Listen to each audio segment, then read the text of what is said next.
My name is Victoria Winters. Like a flash of lightning in a sudden summer storm, the truth is about to strike with its fiery force into the confines of Collinwood, shattering the uneasy calm that precedes it, and sending its thunders to shake the foundations of the ancient house. And only time will tell whether this frightful glare has come to illuminate or to destroy.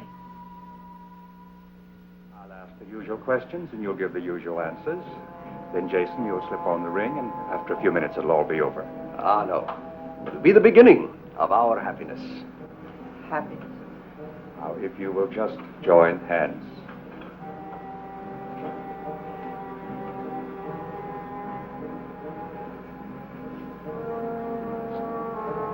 Do you, Elizabeth Stoddard, take this man, Jason McGuire, to be your lawful husband, to have and to hold, from this day forward, in sickness and in health, until death do you part?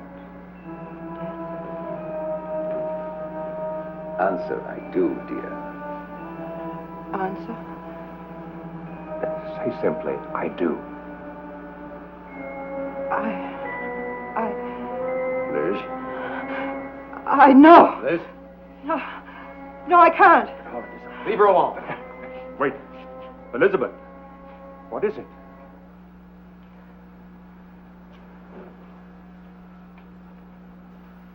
I killed Paul Stoddard.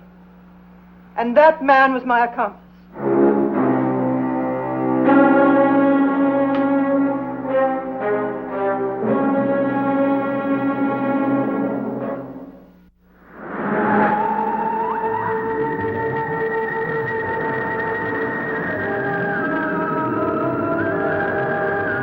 The part of Burke Devlin is being played by Anthony George.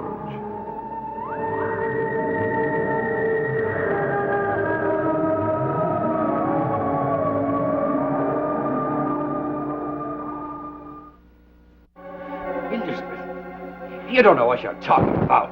I did it, you know I did it. And now, don't listen to her. And you buried him. No, Liz, you're being hysterical. Let her talk, Jason. Let her talk. Liz, what are you saying? I had to tell the truth or I'd have gone mad. It's the strain she's been put under, you see? See what it's done to her? Now, listen, let me take you up to your room. Don't come near me. You heard her, Jason. Now, look here. Don't you interfere. I'm not interfering. I want Liz to say what she's got to say. I've said it. That's all there is to say. But, Liz, how? I don't believe you. It's true. It happened right here in this room. Liz, please, stop it. Elizabeth, please, just a minute. Yes, that's right, you talk. Before you say anything more, whether you wish to reconsider it later or not, I'm afraid that I'll have to leave. As a judge, I may be called to participate in this. But there's nothing to it. That may be true, and I certainly hope so. But Liz, as your friend, is there anything I can do? Before Liz says another word, I want Garner called in here. Oh, no. The woman doesn't need a lawyer. She needs a doctor. She's ill. Anyone can see I don't need a lawyer and I don't need a doctor. I want to tell the truth. Especially to Carolyn. Carolyn, you killed him? You killed my father? Elizabeth, I must go before you say anything more. But if there's anything you want me to do, please call. Please?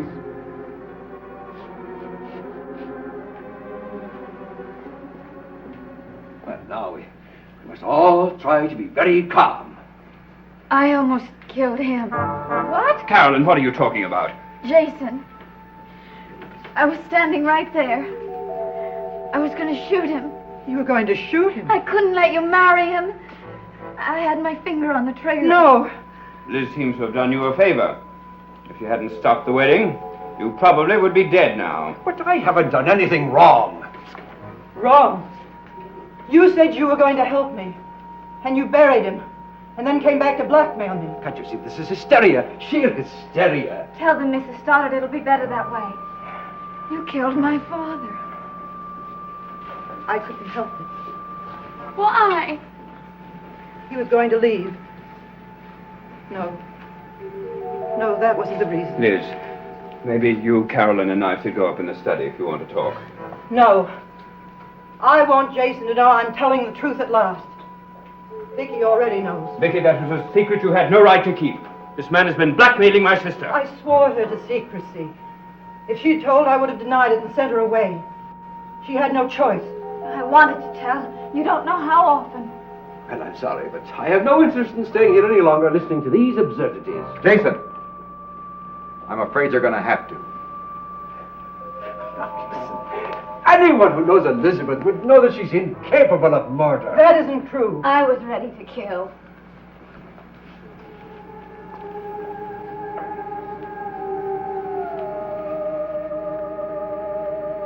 It happened in this very room. There was a storm. I remember the storm. The lightning crashing around the house seemed bent on destruction. Paul was standing by the fireplace. His bag was packed and beside him. He was drinking what seemed to be his final toast to Collinwood. I'd discovered that he was planning to leave that night and never come back. I also knew something else that made it necessary for me to stop him. When I told him, he only laughed. Hard, cruel, mocking.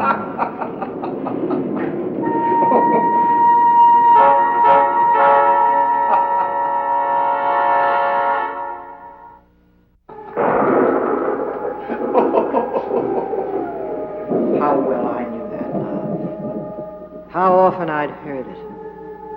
Cruel, mocking. I tried not to hear it that night, but I couldn't shut it out, no matter how hard I tried. I don't know what you're so angry about. You should be happy I'm going. I'm not trying to stop you from going. I'm trying to stop what you're doing. What exactly am I doing?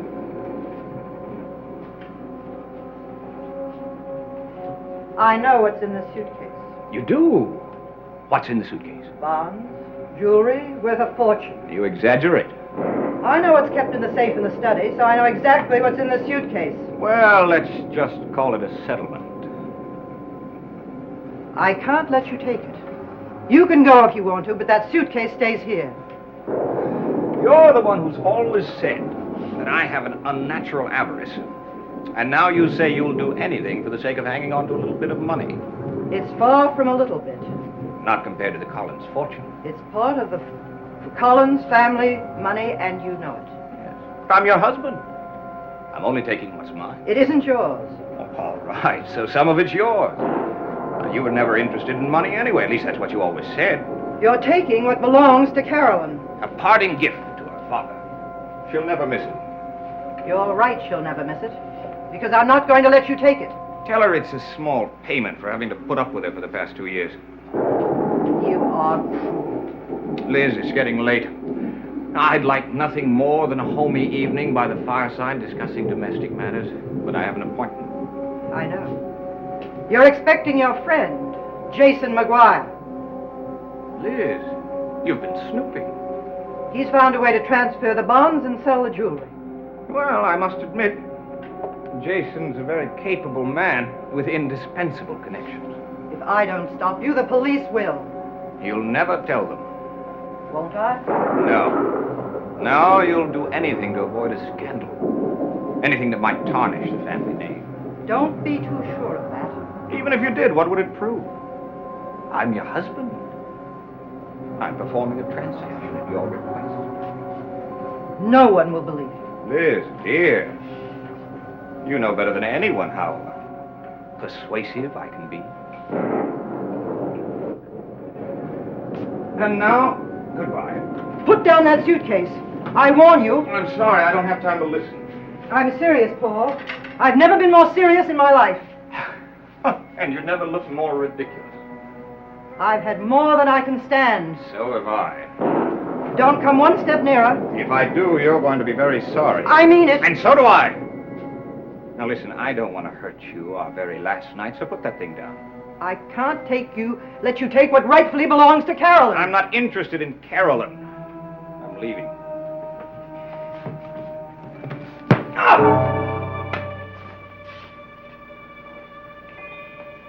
No.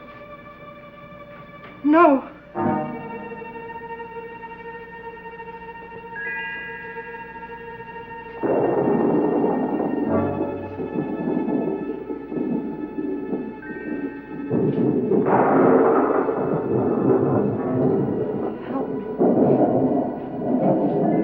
Somebody help me.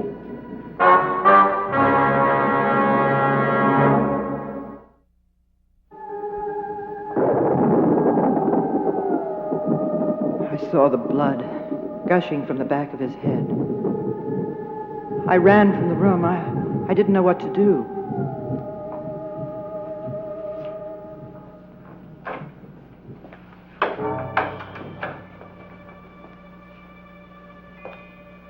Mrs. Stoddard? Mr. McGuire, you've got to help me. In there. Paul, quick. Please call a doctor. What's happened? I didn't mean to do it. What's happened to Paul? He was leaving. Oh, Oh, please don't pretend you didn't know. well, You'll see. In there. Please call a doctor. now don't come in here. I see what has to be done. What am I going to do? Just a minute. Now listen, don't call anybody else in the house. Maybe he's only unconscious. Please, yes, let it be that. There's no need for anyone else to know about it, you see. Now, wait here.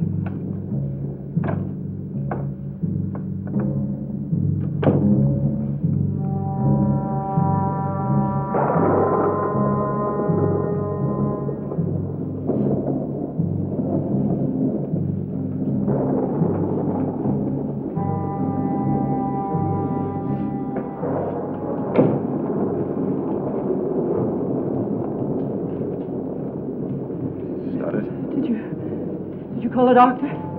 No. I'm sorry to have to tell you this, but he's dead. He can't be. No need for you to go in there. But he can't be dead. There's nothing in there for you to see. It was an accident, you see. I didn't mean to do it. I hit him on the head. I didn't mean to. I didn't mean to. There's nothing in here now that you want to see. Oh, what am I going to do? It's not a very pretty sight, I tell you. What am I going to do? Well, Mrs. Stoddard, why don't you let me help you? Yes, someone please help me. Yes, you see, Someone. Call the police. well, now, Mrs. Stoddard, I'm not sure that's necessary, you see. But he's dead. I killed him. I know it was only an accident now. See, there's no need for the police to find out. What are you saying? See, I can fix it so that no one will ever know. No one knows. But now you have a daughter, and she's just lost her father. Carolyn. There's no sense in losing her mother, too, is there? But I killed him. Ah, yes, but everyone in town knows now that he was planning to leave you anyway. They'll just think he's finally gone. They won't even suspect. No, I can't do it. Think of your daughter now. I mean, for her sake, you ought to let me help you. I don't understand. You were never my friend. You were Paul's friend. You were going to help him. A little late to help him now. Why do you want to help me? Well, now, I knew Paul didn't care about Carolyn, but I really thought you always did. Yes, I do. Well, then, for her sake now, you owe it to her. Now, here, I'll tell you what. Just let me get rid of the body for you, for Carolyn's sake. All right? Carolyn's sake. Yes, that's right. All right. Then do it. Please. Please do it.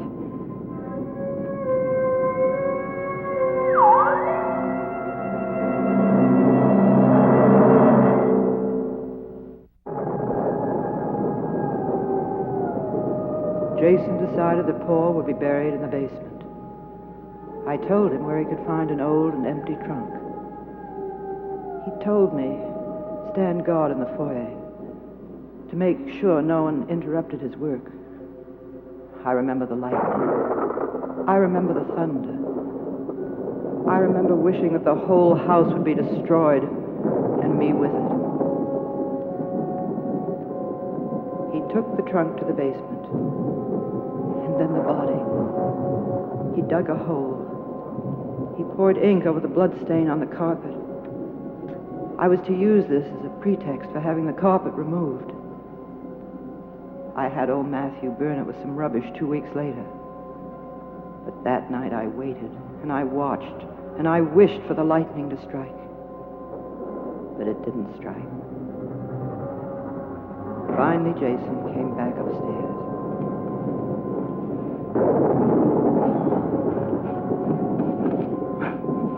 I did it. Now, no one will ever know. No one? No, no. Come with me. Where? I have to show you what it is. No. Well, you have to close up that room and lock it now, and don't let anyone in there, otherwise they'll find out. No.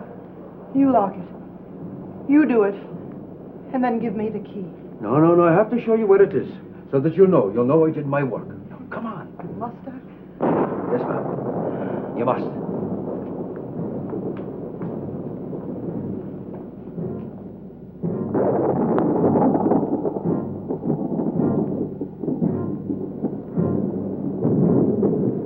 I had no choice now but to obey his commands. I followed him down the stairs,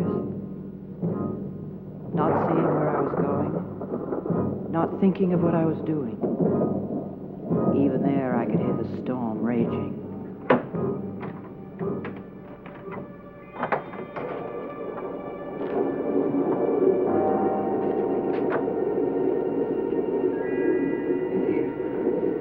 I can't. You have to now, so you know where it is, and you can keep people away from it.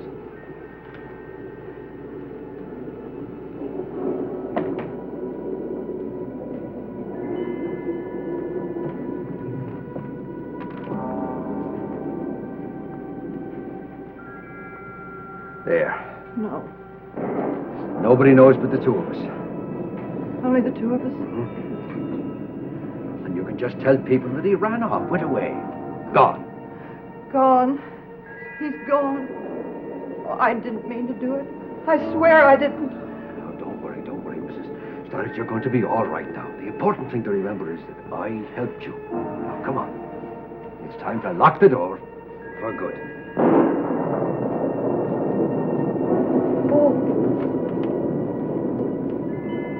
Come on. Have to lock the door.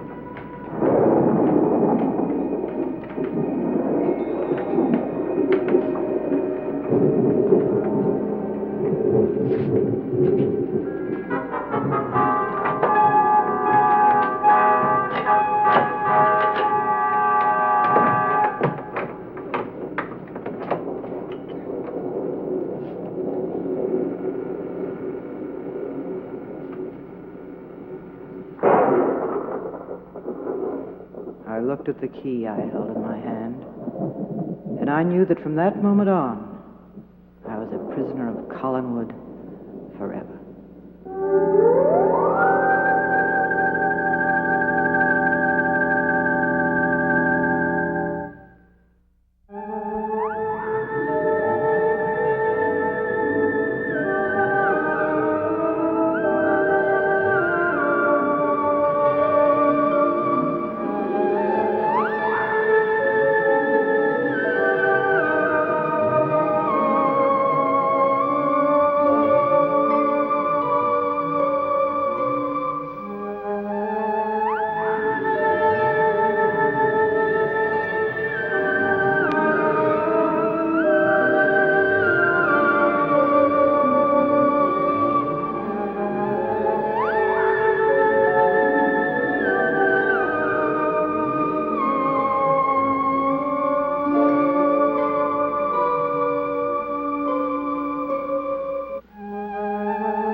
Dark Shadows is a Dan Curtis production.